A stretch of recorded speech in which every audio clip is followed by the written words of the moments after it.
Γεια σας. Χαίρομαι πολύ που ξαναβρισκόμαστε έτσι και θέλω να επικοινωνήσω μαζί σας, να μιλήσουμε λιγάκι. Μάλλον τι να μιλήσουμε, εγώ θα μιλήσω, δεν πειράζει. Και να σας πω κάποια πράγματα. Αυτά που θέλω να σας πω είναι από κάποια εμπειρία που είχα πριν από πολλά χρόνια. Έχω να σας πω τέτοια άπειρα, αρκεί να έχετε όρεξη να ακούτε. Έτσι λοιπόν, κάποια φορά πριν από πολλά χρόνια, είχα πάει στοιχείο για κάποιες δουλειές. Ταξίδεψα 17 ώρες με το πλοίο, με φουρτούνα, με πολλή περιπέτεια, αλλά δεν πειράζει, εμένα μου αρέσουν πάρα πολύ αυτά. Και φτάνω στο νησί πολύ αργά το βράδυ.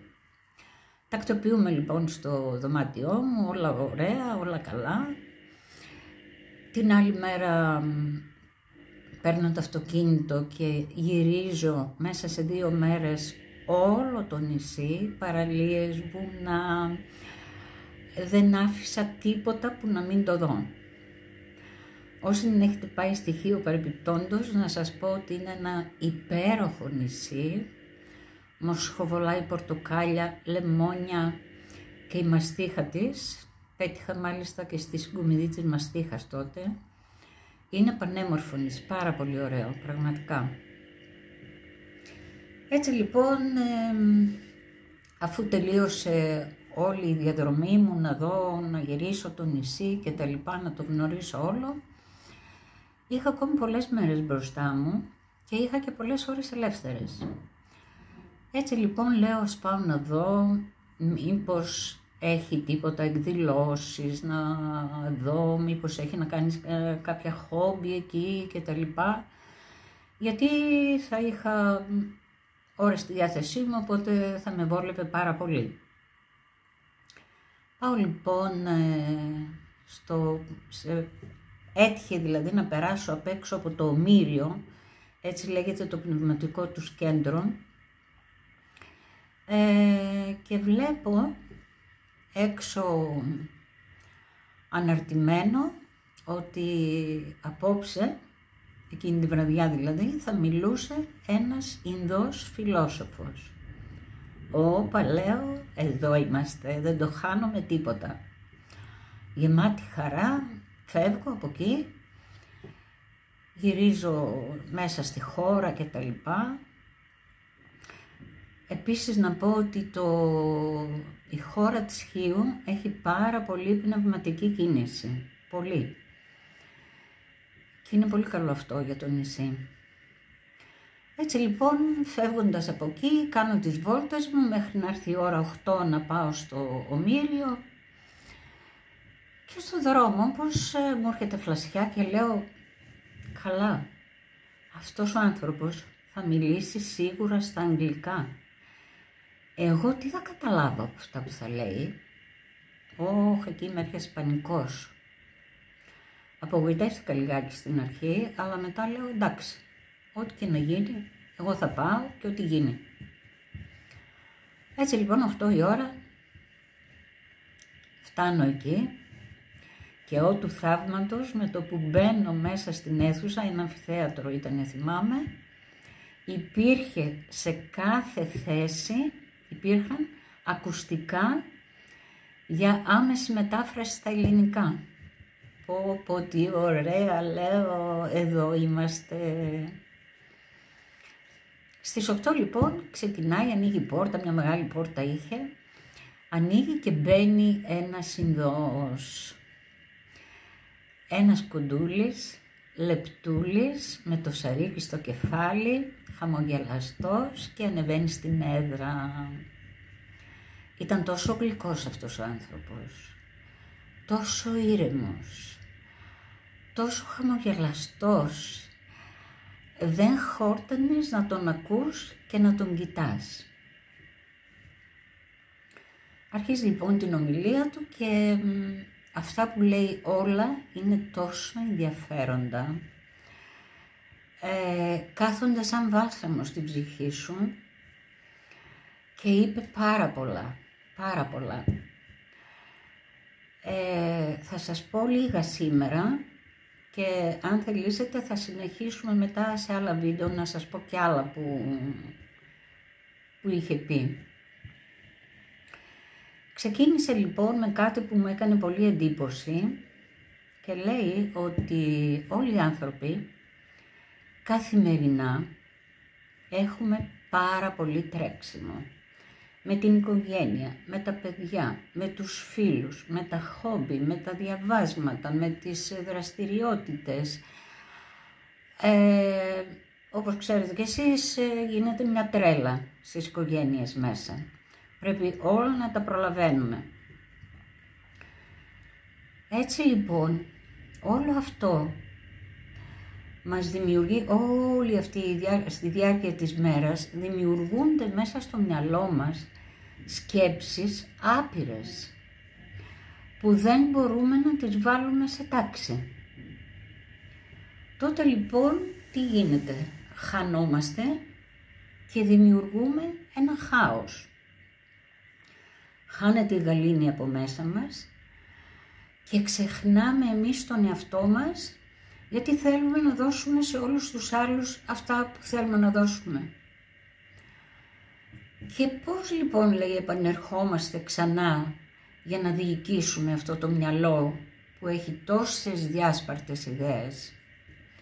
Μοιάζει, λέει, με τα popcorn, οι ιδέες μας, οι σκέψεις μας, μοιάζουν με τα popcorn που χοροπηδάνε μέσα σε εκείνο το πράγμα που τα ψήνει, δεν ξέρω πώς το λένε. Για να διοικήσουμε λοιπόν το μυαλό μας, για να έρθουμε ξανά εκεί που πρέπει να είμαστε, στο κέντρο της σκέψης μας, πρέπει να εξασκηθούμε στη σιωπή.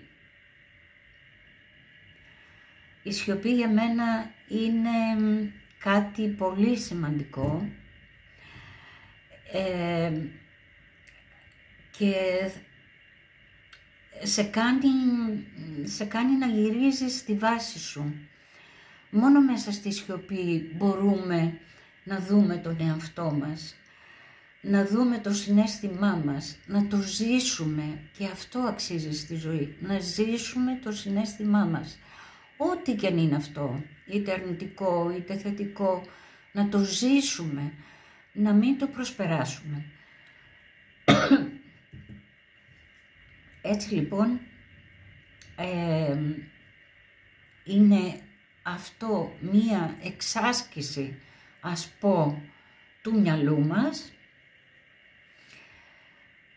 και δεν είναι δύσκολο για να συμβεί, να το κάνουμε δηλαδή. Κυρίως βέβαια, οι σκέψεις αυτές, πετάγαμε τώρα λίγο, οι σκέψεις αυτές που μας ενοχλούν όλη την ημέρα και μας βγάζουν διάφορα, είναι κυρίως για το παρελθόν, το οποίο μας είναι άχρηστο, γιατί δεν αλλάζει, και για το μέλλον, που επίσης δεν ξέρουμε τι θα προκύψει αύριο το πρωί.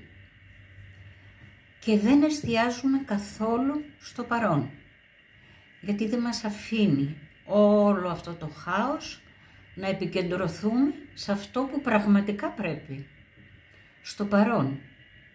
Να το ζήσουμε σαν να μην υπάρχει αύριο. Ήταν κάτι που με είχε εντυπωσιάσει τόσο πολύ αυτό που είχε πει. Είναι, λέει, ο νους μας σαν ένας υπέροχος κήπος που όμως έχει πολλά ζυζάνια. Πρέπει λοιπόν καθημερινά να καθαρίζουμε αυτά τα ζυζάνια για να μπορέσουν εκεί να φυτρώσουν υπέροχα λουλούδια. Έτσι λοιπόν, αν μας γίνει συνήθεια κάθε μέρα να μπορούμε να βρίσκουμε έστω 5-10 λεπτά σε όλη τη διάρκεια Και καλό είναι το βράδυ, εμένα δηλαδή μου αρέσει το βράδυ να το κάνω αυτό, να καθαρίζω τις σκέψεις μου από τα άχρηστα. Αυτά που δεν πρέπει να υπάρχουν, να φύγουν. Δεν ωφελούν σε τίποτα. Είναι ζυζάνια. Άρα πρέπει να κρατήσουμε μέσα μας τα λουλούδια. Να μας χωμηρίσει ο κήπος της ψυχής μας. Αυτά είναι λίγα από αυτά που είπε. Και όπως είπα θα σας πω αν θέλετε και κάποια άλλα που έχει πει αργότερα και είναι επίσης πολύ ωραία και σημαντικά. Και εδώ θέλω λίγο να σας πω ότι θέλω να μιλήσουμε για κάποια άλλα θέματα. Τώρα θα μου πείτε, θα αναρωτηθείτε και πολύ σωστά θα αναρωτηθείτε. Γιατί δεν μας μιλάει για τη συστημική. Θα το κάνω και αυτό. Θα μιλήσουμε και γι' αυτό πολύ σύντομα και θα πούμε πολλά.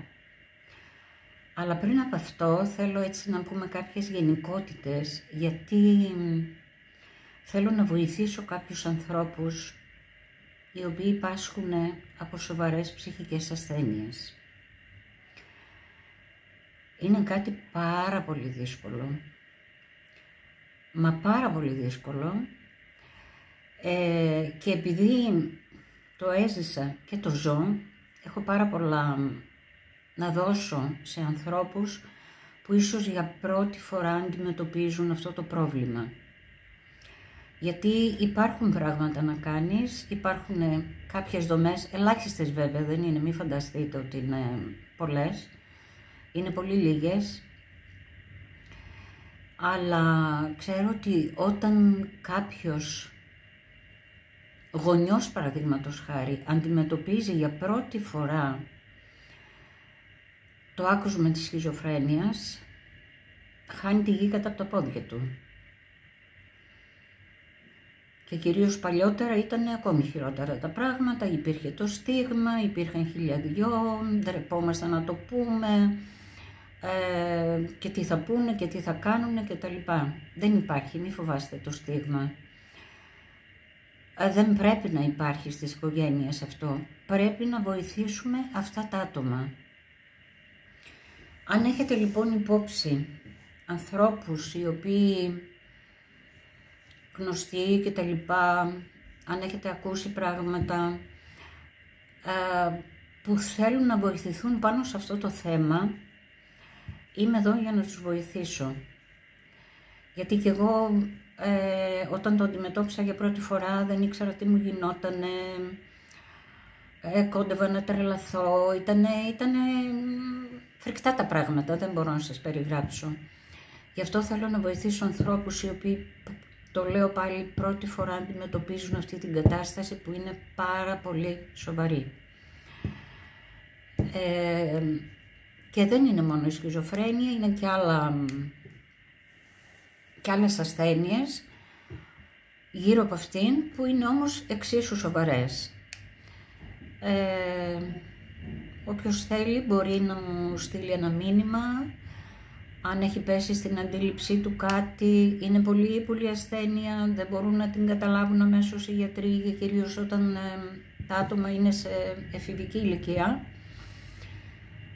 Επειδή παίζουν ρόλο οι ορμόνες εκεί, ούτε οι ίδιοι οι γιατροί δεν μπορούν να καταλάβουν αμέσως από τι πάσχει ένα παιδί σε αυτή την ηλικία.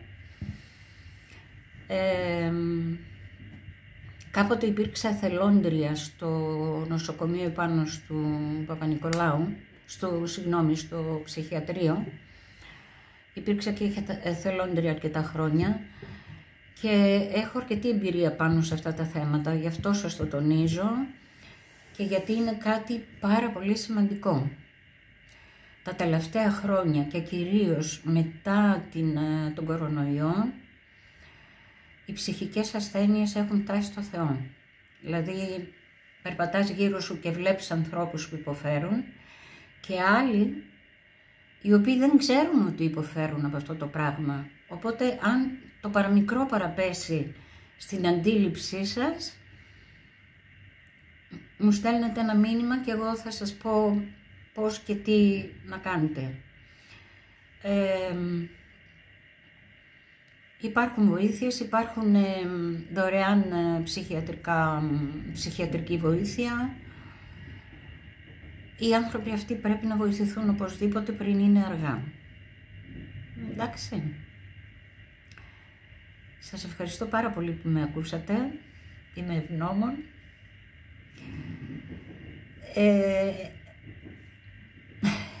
Να το πω επίσης ότι η ζωή είναι πάρα πολύ μικρή, αλλά πάρα πολύ όμορφη. Ευχαριστώ πολύ.